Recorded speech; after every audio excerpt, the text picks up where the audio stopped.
Thot pasaj, wa dhala iddain wa ghalabat ar-rijal. Dhe ka thënë, o Allah, më ruaj nga vështirësia dhe ngushtimi i borxhit. Borxhi i ra, kur ki borxh me kthije, ajo ngushton. Pastaj ka thënë, wa ghalabat ar-rijal, dhe më ruaj nga dhnimi i burrave. Që mund të vjen njëri ta troket derën. O Zotni, thot, 3 afata ti kam shtije. Rana, por njëri ndërgjatshëm, kur vjen dikush me alip borxhin, oran. Dhe kjo vëzë është një këshill për muslimanët. Dhe se kohëna ka mbarua, do të vazhdoj pasaj me hadithet e radhës pejgamberit alayhis salam, por kur jemi sot te borxhi, çdo ditë njëri e nin të thonë ti, para në mesin e muslimanëve, o gjithë do të bëj zorbe me dhon borxh. Pse apo zorlla? Po sta kthen. Thot se di ka e ka gjetë numrin, a e gjinëve ja ka lipa se di kur ka ardhur për me mor borxh. Ku e gjetë valla numrin tëm ti? Ja ka lipa, ka shkun, ku e di ku e ka gjetë numrin? Pastaj thot me 300.000 numra e thiri, se çel. Vëzhaj, ka hije muslimanë që shto. E gjen njëri numrin taraf.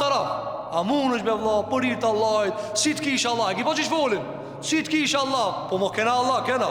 A i beson be Allahit, bemi, apo, vallahi, për ti bi, a i takon muslimanë kjo vëzër? Nuk i takon, sepse shiko vëzër, ti se këthen borgjin, banka e për ata gjë. A i dhëtë ma mirë me muhe, me kamat, me kredit, a ma dhëtë najna sinqert me tije. Ketë me data punojna, qatë ditë qka e lash, a ky s'ti këthen kur. A nëjë vëzër, mës tja qelina derën haramit, por le të bojnë me besnik me muslimat.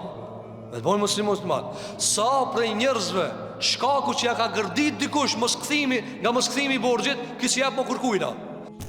Baba ki dikush shumë zora du të mja zgat pak dorën, edhe është njeri që e kthen.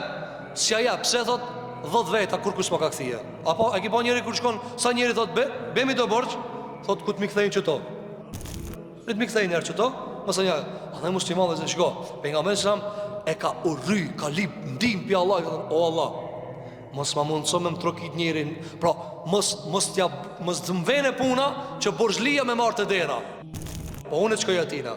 Dhe pejgamberi sallam e ka pas tradit që kur e ka dha, e ka kthi borxhin, e ka kthi ma shumë se e ka marë. Që më të zanë, nëse ka marë 1.000 dinar borxh, e ka kthi 1.200. Kjo sa ka matë, sepse nuk e ka në kushzume, e ka kthi për vetit vetë.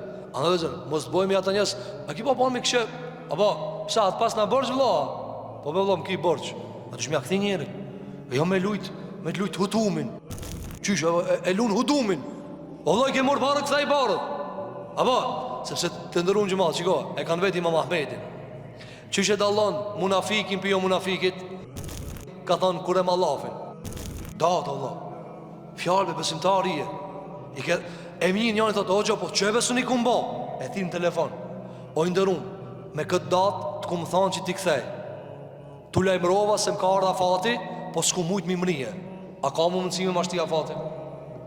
A ma ti e shet datën ati që të ka ardhë, edhe nuk e thirë, a qëfar besimtare, a nuk kanë besimi fillaj lavgoje, por duhet besimtare me kanë shumë i përpikt në këtë çështje. Për këtë arsye pejgamberi alayhis salam e ka pasi barë të jetës çështjen e borxhit, andaj e ka lutur Allahu subhanahu wa taala që Allahu xhelel xhelaluhu t'i mundson kthimin e borxhit.